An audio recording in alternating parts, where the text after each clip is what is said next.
ಪ್ರತಿ ಅಧ್ಯಾಯದಿಂದ ಉತ್ತರದೊಂದಿಗೆ ಖಾಲಿ ಜಾಗವನ್ನು ಸಂಭಾವ್ಯ ಅಥವಾ ಪ್ರಮುಖ ಭರ್ತಿ ಮಾಡಿ. ಅಧ್ಯಾಯ 1 ನಿರ್ವಹಣೆಯ ಸ್ವರೂಪ ಮತ್ತು ಮಹತ್ವ. 1. ನಿರ್ವಹಣೆ ಒಂದು ಕಲೆ ಮತ್ತು ವಿಜ್ಞಾನ ಹಾಗೂ ವೃತ್ತಿಯಾಗಿದೆ. 2. ಗುಂಪಿನ ಗುರಿಗಳನ್ನು ಸಾಧಿಸಲು ನಿರ್ವಹಣೆ ಸಹಾಯ ಮಾಡುತ್ತದೆ. 3. ನಿರ್ವಹಣೆಯು ವೈಯಕ್ತಿಕ ಸೃಜನಶೀಲತೆಯೊಂದಿಗೆ ಕಲೆಯಾಗಿದೆ. 4. ವಿಜ್ಞಾನವಾಗಿ ನಿರ್ವಹಣೆಯು ಪ್ರಯೋಗವನ್ನು ಆಧರಿಸಿದೆ. 5. ಸಮನ್ವಯವು ನಿರ್ವಹಣೆಯ ಸಾರವಾಗಿದೆ. 6. Sales manager, finance manager, production manager ಯಾವುದೇ ಒಂದು ಮಧ್ಯಮ ಮಟ್ಟದ ನಿರ್ವಹಣೆಯ ಅಡಿಯಲ್ಲಿ ಬರುತ್ತದೆ. 7. ಸಮನ್ವಯವು ಗುಂಪು ಪ್ರಯತ್ನಗಳನ್ನು ಸಂಯೋಜಿಸುತ್ತದೆ. 8. ಬದುಕುಳಿಯುವಿಕೆ, ಲಾಭ, ಬೆಳವಣಿಗೆ ಯಾವುದೇ ಒಂದು ಸಂಸ್ಥೆಯ ಉದ್ದೇಶವಾಗಿದೆ. 9. ನಿರ್ವಹಣೆಯು ಅಮೂರ್ತ ಶಕ್ತಿಯಾಗಿದೆ. 10. ನಿರ್ವಹಣೆ ಒಂದು ಡೈನಾಮಿಕ್ ಕಾರ್ಯವಾಗಿದೆ. 11. ಫಾಕ್ಸ್ಕೊರ್ಬ್ ಎನ್ನುವುದು ನಿರ್ವಹಣಾ ಕಾರ್ಯಗಳ ಕೀವರ್ಡ್ ಆಗಿದೆ. ಇದನ್ನು ಲೂಥರ್ ಗುಲಿಕ್ ಅವರು ನೀಡಿದ್ದಾರೆ. 12. ಸಮನ್ವಯ ಉದ್ದೇಶಪೂರ್ವಕ ಕಾರ್ಯ. ಅಧ್ಯಾಯ 2 ನಿರ್ವಹಣೆಯ ತತ್ವಗಳು. 1. ವೈಜ್ಞಾನಿಕ ನಿರ್ವಹಣೆಯ ಪಿತಾಮಹ ಟೇಲರ್. 2. ಸಾಮಾನ್ಯ ನಿರ್ವಹಣೆಯ ಪಿತಾಮಹ ಹೆನ್ರಿ ಫಾಯೋಲ್. 3. ವಿಜ್ಞಾನವು ಹೆಬ್ಬೆರಳಿನ ನಿಯಮವಲ್ಲ, ವೈಜ್ಞಾನಿಕ ತತ್ವ. 4. ನಿರ್ವಹಣೆಯ ತತ್ವಗಳು ಅಭ್ಯಾಸ ಮತ್ತು ಪ್ರಯೋಗದಿಂದ ರೂಪುಗೊಂಡಿವೆ. 5. ನಿರ್ವಹಣೆಯ ತತ್ವಗಳು ಸಾಮಾನ್ಯವಾಗಿ ಕ್ರಿಯೆಗೆ ಮಾರ್ಗಸೂಚಿಗಳಾಗಿವೆ. 6. ಸಾಮಾನ್ಯ ಹಿತಾಸಕ್ತಿಗೆ ವೈಯಕ್ತಿಕ ಆಸಕ್ತಿಯ ಅಧೀನತೆಯು ಹೆನ್ರಿ ಫಾವೋಲ್ ನೀಡಿದ ತತ್ವವಾಗಿದೆ. 7. ಎಸ್ಪಿರಿಟ್ ಡಿ ಕಾರ್ಪ್ಸ್ ಸಾಮಾನ್ಯ ನಿರ್ವಹಣೆ ತತ್ವವಾಗಿದೆ.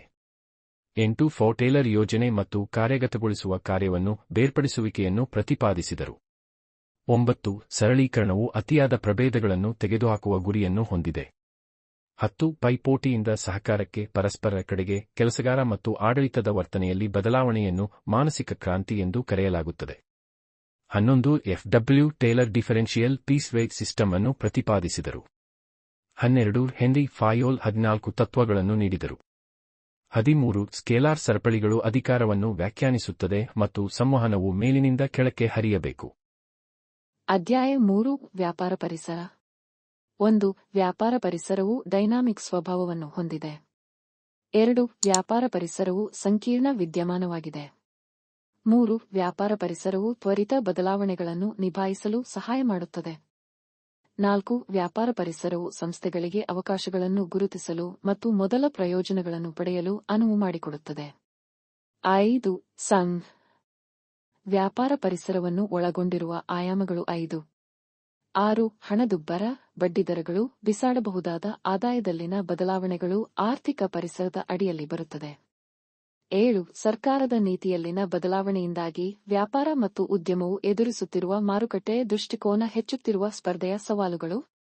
8. ವ್ಯವಹಾರದ ಕ್ಲೆಮೆಂಟ್ಸ್ ಆಯಾಮಗಳು ಪರಸ್ಪರ ಸಂಬಂಧ ಹೊಂದಿವೆ. 9. ಒಪೆಲ್ಗನ್ನಲ್ಲಿ ಎಂದರೆ ಖಾಸಗೀಕರಣ. 10. ವ್ಯಾಪಾರ ಪರಿಸರವು ಬಾಹ್ಯ ಶಕ್ತಿಗಳ ಸಂಪೂರ್ಣತೆಯಾಗಿದೆ. ಅಧ್ಯಾಯ 4 ಯೋಜನೆ. 1. ಯೋಜನೆ ನಿರ್ದೇಶನಗಳನ್ನು ಒದಗಿಸುತ್ತದೆ. 2. ಯೋಜನೆ ನಿರ್ಧಾರವನ್ನು ಸುಗಮಗೊಳಿಸುತ್ತದೆ. 3. ಯೋಜನೆಯು ಗುರಿಗಳನ್ನು ಸಾಧಿಸುವುದರ ಮೇಲೆ ಕೇಂದ್ರೀಕರಿಸುತ್ತದೆ. 4. ಕ್ರಿಯೆಯ ಪರ್ಯಾಯ ಕೋರ್ಸ್ಗಳನ್ನು ಗುರುತಿಸುವುದು ಯೋಜನಾ ಪ್ರಕ್ರಿಯೆ. 5. ಒಂದು ಬಾರಿಯ ಈವೆಂಟ್ ಅಥವಾ ಯೋಜನೆಗಾಗಿ ಅಭಿವೃದ್ಧಿಪಡಿಸಿದ ಏಕ ಬಳಕೆಯ ಯೋಜನೆಗಳು ಎಂದು ಕರೆಯಲಾಗುತ್ತದೆ.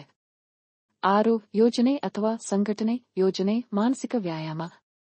7. ಕಾಲಾವಧಿಯಲ್ಲಿ ನಿಯಮಿತವಾಗಿ ಸಂಭವಿಸುವ ಚಟುವಟಿಕೆಗಳಿಗೆ ಸ್ಥಾಯಿ ಯೋಜನೆಯನ್ನು ಬಳಸಲಾಗುತ್ತದೆ. 8. ಗುರಿಗಳನ್ನು ಹೊಂದಿಸುವುದು ಮೊದಲ ಹಂತವು ಯೋಜನೆ ಪ್ರಕ್ರಿಯೆಯಾಗಿದೆ. 9. ಮ್ಯಾನೇಜರ್ ಕಾರ್ಯನಿರ್ವಹಿಸಬಹುದಾದ ವಿಶಾಲ ನಿಯತಾಂಕಗಳನ್ನು ನೀತಿಗಳು ವ್ಯಾಖ್ಯಾನಿಸುತ್ತವೆ. 10. ಕಾರ್ಯವಿಧಾನಗಳು ಚಟುವಟಿಕೆಗಳನ್ನು ಹೇಗೆ ಕೈಗೊಳ್ಳಬೇಕು ಎಂಬುದರ ಕುರಿತು ದಿನನಿತ್ಯದ ಹಂತಗಳಾಗಿವೆ. 11. ಬಜೆಟ್ ಸಹ ನಿಯಂತ್ರಣ ಸಾಧನವಾಗಿದ್ದು ಅದರಿಂದ ವಿಚಲನಗಳನ್ನು ನೋಡಿಕೊಳ್ಳಬಹುದು. 12. ಯೋಜನೆಯು ಬಿಗಿತಕ್ಕೆ ಕಾರಣವಾಗುತ್ತದೆ ಯೋಜನೆಯ ಮಿತಿಯಾಗಿದೆ. ಅಧ್ಯಾಯ 5 ಸಂಘಟನೆ. 1. ಅಧಿಕಾರ ಮತ್ತು ಸಂಬಂಧವನ್ನು ಸ್ಥಾಪಿಸುವುದು ಒಂದು ಪ್ರಕ್ರಿಯೆಯ ಸಂಘಟನೆಯಾಗಿದೆ. 2. ಸಂಘಟನೆಯು ನಿರ್ವಾಹಕರಲ್ಲಿ ಸೃಜನಶೀಲತೆಯನ್ನು ಉತ್ತೇಜಿಸುತ್ತದೆ. 3. ಸಂಘಟನೆಯ ರಚನೆಯು ಸಂಘಟಿಸುವ ಪ್ರಕ್ರಿಯೆಯ ಫಲಿತಾಂಶವಾಗಿದೆ. 4. ಸಂಘಟನೆಯು ವಿಶೇಷ ಕೆಲಸಕ್ಕೆ ಕಾರಣವಾಗುತ್ತದೆ. 5. ಸಾಂಸ್ಥಿಕ ರಚನೆಯನ್ನು ಕ್ರಿಯಾತ್ಮಕ ಮತ್ತು ವಿಭಾಗೀಯ ಎಂದು ವರ್ಗೀಕರಿಸಲಾಗಿದೆ.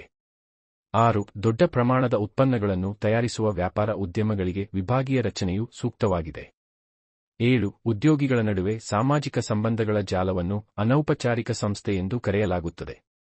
8 ನಿಯೋಗವು ಉನ್ನತ ಅಧಿಕಾರಿಯಿಂದ ಅಧೀನಕ್ಕೆ ಅಧಿಕಾರದ ಕೆಳಮುಖ ವರ್ಗಾವಣೆಯನ್ನು ಸೂಚಿಸುತ್ತದೆ.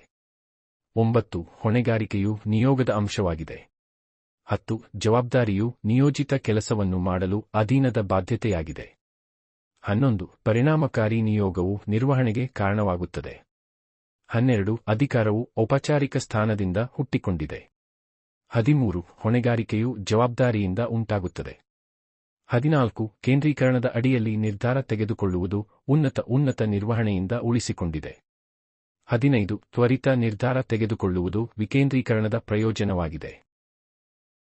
ಅಧ್ಯಾಯ 6 ಸಿಬ್ಬಂದಿ 1 ಸಿಬ್ಬಂದಿ ನಿರ್ವಹಣೆಯ ಮಾನವ ಸಂಪನ್ಮೂಲದ ಒಂದು ಭಾಗವಾಗಿದೆ. 2 ನೇಮಕಾತಿ ಮತ್ತು ಆಯ್ಕೆಯು ಸಿಬ್ಬಂದಿಯ ಪ್ರಕ್ರಿಯೆಯಾಗಿದೆ. 3 ಓರಿಯೆಂಟೇಷನ್ ಪ್ರೋಗ್ರಾಂ ಹೊಸ ಉದ್ಯೋಗಿಗಳನ್ನು ಇತರ ಉದ್ಯೋಗಿಗಳಿಗೆ ಪರಿಚಯಿಸುವುದು ಮತ್ತು ಸಂಸ್ಥೆಯನ್ನು ಪರಿಚಿತಗೊಳಿಸುವುದನ್ನು ಸೂಚಿಸುತ್ತದೆ. 4 ನೌಕರನ ಪ್ರಸ್ತುತ ಮತ್ತು ಹಿಂದಿನ ಕಾರ್ಯಕ್ಷಮತೆಯ ಪ್ರಕ್ರಿಯೆಯ ಮೌಲ್ಯಮಾಪನವನ್ನು ಕಾರ್ಯಕ್ಷಮತೆಯ ಮೌಲ್ಯಮಾಪನ ಎಂದು ಕರೆಯಲಾಗುತ್ತದೆ. 5 ವರ್ಗಾವಣೆಗಳು ಮೂಲಗಳ ಆಂತರಿಕ ನೇಮಕಾತಿ. 6 ಆಂತರಿಕ ಮೂಲಗಳು ಅಗ್ಗದ ರೀತಿಯಲ್ಲಿ ಉದ್ಯೋಗಗಳನ್ನು ಭರ್ತಿ ಮಾಡುವುದನ್ನು ಸೂಚಿಸುತ್ತದೆ. 7 ಪ್ಲೇಸ್ಮೆಂಟ್ ಏಜೆನ್ಸಿಗಳು ಮತ್ತು ಮ್ಯಾನೇಜ್ಮೆಂಟ್ ಕನ್ಸಲ್ಟೆಂಟ್ಗಳು ನೇಮಕಾತಿಯ ಬಾಹ್ಯ ಮೂಲ.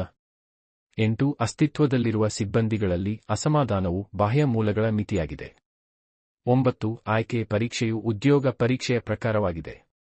10 ವ್ಯಾಪಾರ ಪರೀಕ್ಷೆಗಳು ವ್ಯಕ್ತಿಯ ಅಸ್ತಿತ್ವದಲ್ಲಿರುವ ಕೌಶಲ್ಯಗಳನ್ನು ಅಳೆಯುತ್ತವೆ. 11 ಆಫ್ ಜಾಬ್ ತರಬೇತಿ ಎಂದರೆ ಮಾಡುವ ಮೊದಲು ಕಲಿಯುವುದು. 12 ವೆಸ್ಟಿಬೂಲ್ ತರಬೇತಿಯು ಆಫ್ ದಿ ಜಾಬ್ ಟ್ರೈನಿಂಗ್ನ ಭಾಗವಾಗಿದೆ. ಅಧ್ಯಾಯ 7 ನಿರ್ದೇಶನ 1 ನಿರ್ವಹಣೆಯ ಪ್ರತಿಯೊಂದು ಹಂತದಲ್ಲೂ ನಿರ್ದೇಶನ ನಡೆಯುತ್ತದೆ. 2 ನಿರ್ದೇಶನವು ಉದ್ಯೋಗಿಗಳ ಪ್ರಯತ್ನಗಳನ್ನು ಸಂಯೋಜಿಸುತ್ತದೆ.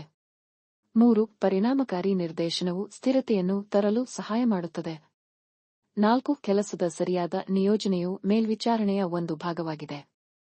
5 ಉದ್ಯೋಗಿಗಳ ನಕಾರಾತ್ಮಕ ಅಥವಾ ಅಸಡ್ಡೆ ವರ್ತನೆಗಳನ್ನು ಧನಾತ್ಮಕ ಚಿಂತನೆಗೆ ಬದಲಾಯಿಸಲು ಪ್ರೇರಣೆ ಸಹಾಯ ಮಾಡುತ್ತದೆ. 6 ಸೇರಿರುವ ಭಾವವು ಸಾಮಾಜಿಕ ಅಗತ್ಯವಾಗಿದೆ. 7 ಸಂಸ್ಥೆಯಲ್ಲಿ ಗೈರುಹಾಜರಿ ಉದ್ಯೋಗಿಗಳ ವಹಿವಾಟು ಯಾವುದೇ ಒಂದು ಕಡಿಮೆ ಮಾಡಲು ಪ್ರೇರಣೆ ಸಹಾಯ ಮಾಡುತ್ತದೆ. 8 ಗುರುತಿಸುವಿಕೆ ಖ್ಯಾತಿ ಸ್ಥಾನಮಾನವು ಗೌರವ ಅಗತ್ಯಗಳ ಭಾಗವಾಗಿದೆ. 9 ಆತ್ಮವಿಶ್ವಾಸವು ಉತ್ತಮ ನಾಯಕನ ಗುಣವಾಗಿದೆ. 10 ಡಿಕೋಡಿಂಗ್ ಸಂವಹನದ ಅಂಶವಾಗಿದೆ. 11 ಪಾವತಿ ಮತ್ತು ಭತ್ಯೆಗಳು ಹಣಕಾಸಿನ ಪ್ರೋತ್ಸಾಹದ ಭಾಗವಾಗಿದೆ. 12 ಉದ್ಯೋಗ ಪುಷ್ಟೀಕರಣವು ಹಣಕಾಸಿನೇತರ ಪ್ರೋತ್ಸಾಹದ ಒಂದು ಭಾಗವಾಗಿದೆ. 13 ಅಪನಂಬಿಕೆ ಭಾವನೆಗಳು ಗ್ರಹಿಕೆ ಯಾವುದೇ ಒಂದು ರೀತಿಯ ಮಾನಸಿಕ ತಡೆಗೋಡೆ. 14 ಕಳಪೆ ಯೋಜನೆ ರಚನಾ ಸಂಕೀರ್ಣತೆಗಳು ಯಾವುದೇ ಒಂದು ಸಾಂಸ್ಥಿಕ ಅಡೆತಡೆಗಳ ವಿಧವಾಗಿದೆ. 15 ಭಾಷೆ ಅಥವಾ ಪರಿಭಾಷೆಗಳು ಯಾವುದೇ ಒಂದು ಶಬ್ದಾರ್ಥದ ತಡೆಗಳ ಒಂದು ವಿಧವಾಗಿದೆ. 16 ಪ್ರೇರಣೆ ಕೌಶಲ್ಯಗಳು ಉತ್ತಮ ನಾಯಕನ ಗುಣಗಳಾಗಿವೆ. ಅಧ್ಯಾಯ 8 ನಿಯಂತ್ರಣ 1 ನಿಯಂತ್ರಣವು ಸಂಪನ್ಮೂಲಗಳನ್ನು ಸಮರ್ಥವಾಗಿ ಬಳಸಿಕೊಳ್ಳುತ್ತದೆ. 2 ನಿಜವಾದ ಕಾರ್ಯಕ್ಷಮತೆಯ ಮಾಪನವು ನಿಯಂತ್ರಣದ ಒಂದು ಭಾಗವಾಗಿದೆ. 3 ಅಂಕಿಅಂಶಗಳ ವರದಿಗಳು ಸಾಂಪ್ರದಾಯಿಕ ತಂತ್ರಗಳಾಗಿವೆ. 4 ಪರಿಮಾಣಾತ್ಮಕ ಮಾನದಂಡವನ್ನು ಹೊಂದಿಸುವಲ್ಲಿ ಕಷ್ಟವೆಂದರೆ ನಿಯಂತ್ರಣದ ಮಿತಿ. 5 ಗುಣಮಟ್ಟಗಳ ನಿಖರತೆಯನ್ನು ನಿರ್ಣಯಿಸುವಲ್ಲಿ ಉತ್ತಮ ನಿಯಂತ್ರಣ ವ್ಯವಸ್ಥೆಯು ಸಂಸ್ಥೆಗೆ ಸಹಾಯ ಮಾಡುತ್ತದೆ. 6 ನಿಯಂತ್ರಣವು ಎಲ್ಲಾ ಚಟುವಟಿಕೆಗಳಿಗೆ ನಿರ್ದೇಶನವನ್ನು ಒದಗಿಸುತ್ತದೆ ಮತ್ತು ಗುರಿಗಳನ್ನು ಸಾಧಿಸುವ ಪ್ರಯತ್ನಗಳು. 7 ಕಾರ್ಯಕ್ಷಮತೆಯ ಮಾನದಂಡಗಳನ್ನು ಹೊಂದಿಸುವುದು ನಿಯಂತ್ರಣದ ಪ್ರಕ್ರಿಯೆಯಾಗಿದೆ. ಅಧ್ಯಾಯ 9 ಹಣಕಾಸು ನಿರ್ವಹಣೆ 1 ವ್ಯಾಪಾರ ಚಟುವಟಿಕೆಗಳನ್ನು ಕೈಗೊಳ್ಳಲು ಹಣಕಾಸು ಯಾವುದೇ ಒಂದು ಅಗತ್ಯವಿದೆ. 2 ಷೇರುದಾರರ ಸಂಪತ್ತನ್ನು ಗರಿಷ್ಠಗೊಳಿಸುವುದು ಹಣಕಾಸು ನಿರ್ವಹಣೆಯ ಪ್ರಾಥಮಿಕ ಗುರಿಯಾಗಿದೆ. 3 ನಿಧಿಯ ಲಭ್ಯತೆಯನ್ನು ಖಚಿತಪಡಿಸಿಕೊಳ್ಳುವುದು ಹಣಕಾಸಿನ ನಿರ್ಧಾರಗಳ ಒಂದು ಭಾಗವಾಗಿದೆ. 4 ಒಟ್ಟಾರೆ ಬಂಡವಾಳದಲ್ಲಿನ ಸಾಲದ ಅನುಪಾತವನ್ನು ಹಣಕಾಸಿನ ಹತೋಟಿ ಎಂದು ಕರೆಯುತ್ತಾರೆ. 5 ಆಸ್ತಿಯ ಸ್ವಾಧೀನ ಮತ್ತು ಅಭಿವೃದ್ಧಿಯಲ್ಲಿ ಹೂಡಿಕೆ ಮಾಡಿದ ಮೊತ್ತವನ್ನು ಸ್ಥಿರ ಬಂಡವಾಳ ಎಂದು ಕರೆಯಲಾಗುತ್ತದೆ. 6 ಮಾಲೀಕರು ಮತ್ತು ಎರವಲು ಪಡೆದ ನಿಧಿಗಳ ನಡುವೆ ಮಿಶ್ರಣ ಮಾಡಿ ಬಂಡವಾಳ ರಚನೆ.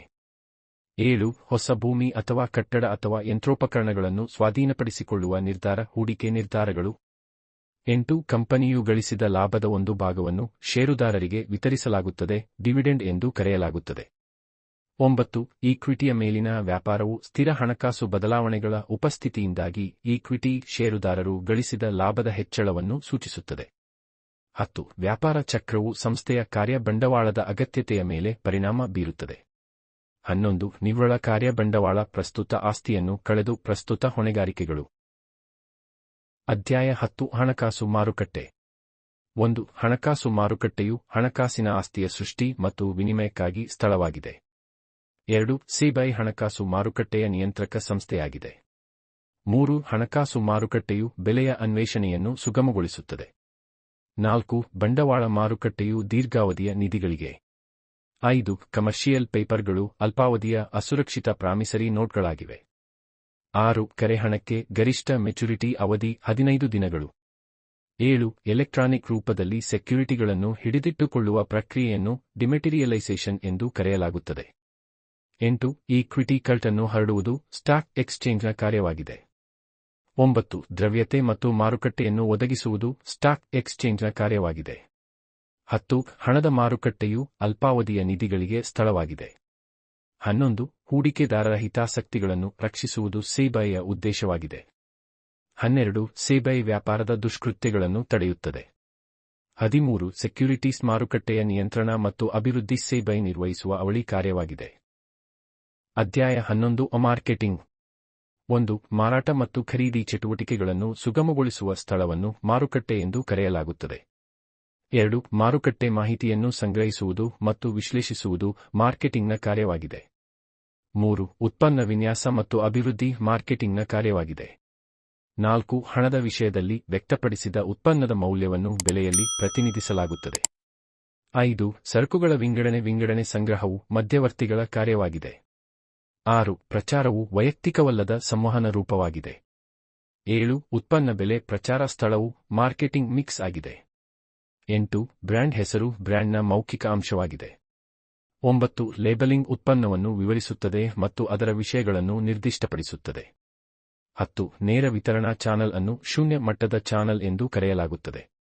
11. ಪರೋಕ್ಷ ವಿತರಣಾ ಚಾನಲ್ ಸಂಖ್ಯೆ 3. 12. ಉತ್ಪಾದನೆ ಸಗಟು ವ್ಯಾಪಾರಿ ಚಿಲ್ಲರೆ ಗ್ರಾಹಕ.